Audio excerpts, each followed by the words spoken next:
तो दोस्तों आगे हम देखते हैं कि जितने भी एग्ज़ाम पूछे जाते हैं किसी भी लेवल का हो, स्टेट लेवल का हो, एसएससी का, सीजीएल का या कितने भी हाईएस्ट लेवल का एग्ज़ाम हो, उनमें जो कुछ भी इंग्लिश में आता है तो उसके अंदर आखिर क्या क्या चीज़ दे रखी होती है।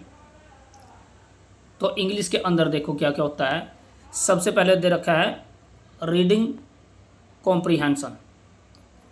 रीडिंग कॉम्प्रीहेंशंस का मतलब क्या होता है कि आपको एक पैसेज दे दिया जाएगा और उस पैसेज में से उस पैसेज के आधार पर नीचे 4 या 5 क्वेश्चन दे रखे होंगे, कई बार 10-10 क्वेश्चन भी आते हैं। तो उसी पैरे के अंदर से हमें छांटने होते हैं क्वेश्चन। यानी पहले आप पैरे को पढ़ोगे, पैसेज को पढ़ोगे और उसके बाद उसका आंसर हमें देना है। दूसरा नंबर पे क्या है, क्लोज टेस्ट। क्लोज टेस्ट के अंदर क्या होता है, इसके अंदर आपको खाली स्थान दे दिए जाएंगे, फिल इन द ब्लैंक्स,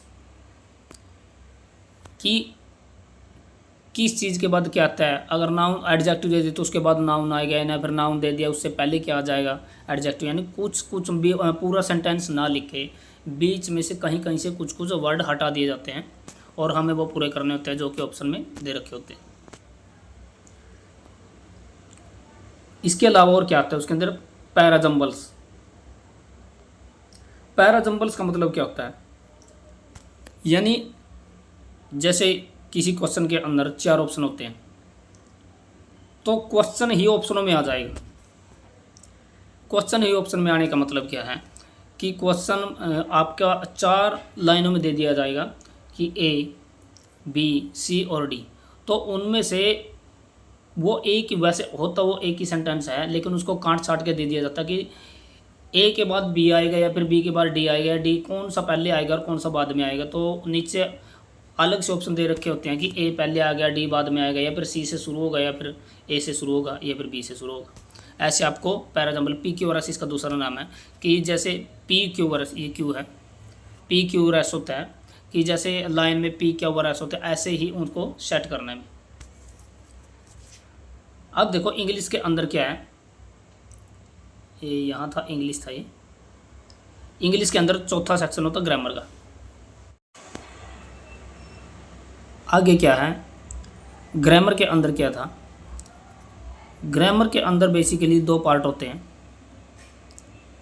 जिसमें से पहला होता है parts of speech. Parts of speech नाम का अकेला टॉपिक नहीं होता है। पार्ट्स ऑफ स्पीच के अंदर 8 टॉपिक होते हैं, जैसे verb, adverb, noun, pronoun, preposition, interjection, conjunction. वो बाद में करेंगे हम। इतना ध्यान रखो कि पार्ट्स ऑफ स्पीच अपने आप में 8 पार्ट लिए होता है। और दूसरा क्या है, जैसे टेंस हो गया, conditional sentence, articles, modals, voice, question tag, etcetera, all that are not in the parts of speech. कहने का मतलब ये है कि जो 8 पार्ट्स ऑफ स्पीच के अंदर हैं ग्रामर, दोनों ही सेक्शन ग्रामर के अंदर हैं, 1 और 2। लेकिन पार्ट्स ऑफ स्पीच के अंदर जो 8 हैं, noun, pronoun, adjective, adverb, verb, conjunction, interjection, preposition, इन 8 को छोड़कर जो भी ग्रामर के अंदर सब कुछ है वो नीचे आ जाएगा, यानी पार्ट्स ऑफ स्पीच से बाहर आ जाएगा।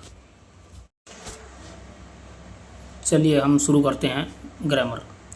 बेस ऑफ टोटल ग्रामर, ये ऐसा क्यों लिखा हुआ है, बेस ऑफ टोटल ग्रामर का मतलब है कि जो हम शुरू में बेस करेंगे वो पूरी ग्रामर का बेस है। बार बार आपको बेस नहीं करना पड़ेगा किसी भी टॉपिक में।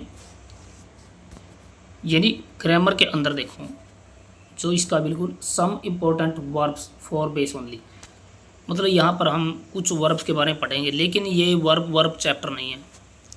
यानी ग्रामर को शुरू करने के लिए हमें कुछ बेसिक वर्ब्स की ज़रूरत होती है, उनकी पहचान की ज़रूरत होती है।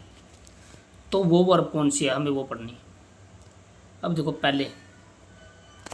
आपने पहले कम ही सुनी होगी, एक वर्ब होती है base form of verb. Base form of verb क्या होती है, यानी एक ऐसी वर्ब, इसको हम वीबी से दर्शा सकते हैं, बेसिक वर्ब बेसिक एक ही बात है। बेस फॉर्म, जैसे हम फर्स्ट फॉर्म ऑफ वर्ब बोलते हैं, second form of verb, third form of verb, ऐसे ही इन सबसे पहले एक वर्ब होती है बेस फॉर्म ऑफ वर्ब, वीबी से दर्शाते हैं हम इसको। अच्छा, बेस फॉर्म ऑफ वर्ब क्या होती है? ये ऐसी वर्ब होती है, हर एक वर्ब की बेसिक वर्ब अपने आप में एक खुद की एक बेसिक वर्ब होती है। ये वर्ब किस काम आती है? क्वेश्चन ये है, ऐसी वर्ब जिससे वर्ब की बाकी की सारी फॉर्म बने। बाकी की सारी फॉर्म का मतलब क्या है? जिससे वर्ब की फर्स्ट फॉर्म भी बने, जिससे सेकंड भी बने, जिससे थर्ड भी बने, और आईएनजी वाली बने जिसको हम कंटिन्यूस वर्ब बोलते हैं, और एसईएस वाली जो भी है उसको हम बाद में पढ़ते हैं। यानी जो भी वर्ब इन सारी वर्ब्स को बनाती है। जैसे हम एग्जांपल लेते हैं, जैसे डू है, डू अपने आप में बेसिक वर्ब है, बेस वर्ब है अपने आप में डू, डी ओ डू अपने आप में बेसिक वर्ब है। अब इसका ये, लेकिन अपने आप में ये फर्स्ट भी है।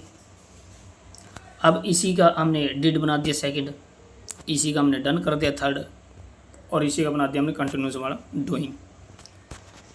यानी अपने आप में पहली वर्ब कौन सी थी? डू, और वो अपने आप में बेस वर्ब थी। इसी से वर्ब की सारी फॉर्म बनती है, इसको बोलते हैं हम बेस फॉर्म वर्ब।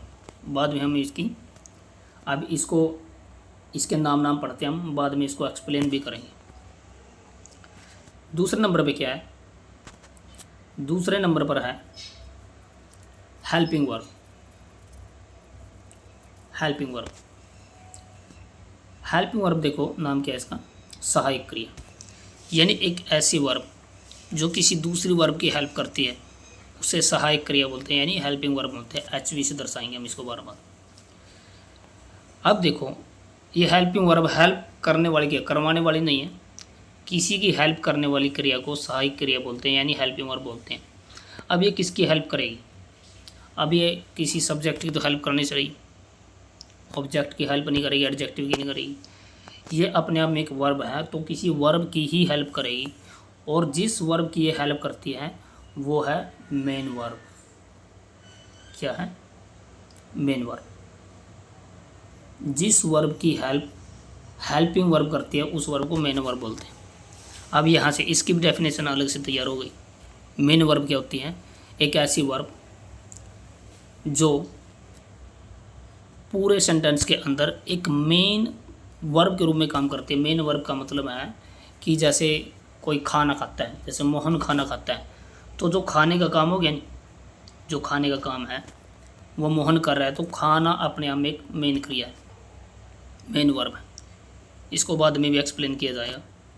फिलहाल इतना ही समझो कि जो वर्ब, जिस वर्ब की हेल्पिंग वर्ब करती है उसे मेन वर्ब बोलते हैं। हेल्पिंग वर्ब जो मेन वर्ब की हेल्प करती है उसको हेल्पिंग वर्ब बोलते हैं। अब इनके अलावा एक वर्ब और होती है जिसको बोलते हैं हम लिंकिंग वर्ब। लिंकिंग वर्ब का मतलब है कि लिंक करने का मतलब क्या होता है? लिंक करने का मतलब होता है जोड़ना। क्या मतलब इसका? जोड़ना। यानी एक ऐसी वर्ब जो जोड़ने का काम करती है, लेकिन क्वेश्चन ये किसको जोड़ने का काम करेगी? ये लिंकिंग वर्ब जोड़ने का काम करती है, सब्जेक्ट को ऑब्जेक्ट से जोड़ने का काम करती है। यानी इनके जब जोड़ेगी तो बीच में खड़ी होएगी। यानी लिंकिंग वर्ब कौन सी है? जो सब्जेक्ट और ऑब्जेक्ट को लिंक करने का काम करती है, उसे लिंकिंग वर्ब बोलते हैं। अब लिंकिंग वर्ब होती कौन सी है? हेल्पिंग और मेन कोई भी हो जाएगी, लेकिन लिंकिंग वर्ब सिर्फ इज, एम, आर, वॉज और वर, सिर्फ यही 5 ही वर्ब होती हैं। यही बी की वर्ब होती हैं, सारी बी की फॉर्म है, BEB, तो इनको लिंकिंग वर्ब बोलते हैं। मैं ज़्यादा एक्सप्लेन नहीं कर रहा हूँ क्योंकि ये बाद में हमने एक्सप्लेन में ही पढ़नी है। दोबारा देखते हैं हम। बेस फॉर्म वर्ब जिनसे बाकी की वर्ब बनती है, first, second, third form, ING वाली फॉर्म, SES वाली, उन सबसे पहले एक वर्ब होती है उसको बेस फॉर्म बोलते हैं। यानी हर एक वर्ब अपने आप में बेस फॉर्म है। जैसे किल बेस फॉर्म है, wait base form, do base form, be base form. यानी किसी भी वर्ब का जो पहला नाम लेते हैं हम वो बेस फॉर्म है। हेल्पिंग वर्ब, अगर किसी सेंटेंस के अंदर 2 वर्ब आए तो पहली वाली हेल्पिंग होती है, दूसरे वाली मेन, क्योंकि वो मेन के साथ ही आती है। मेन जो हेल्पिंग वर्ब के बाद आती है। लिंकिंग वर्ब जो सब्जेक्ट और ऑब्जेक्ट को जोड़ने का काम करती है, उसे क्या बोलते हैं? Linking verb.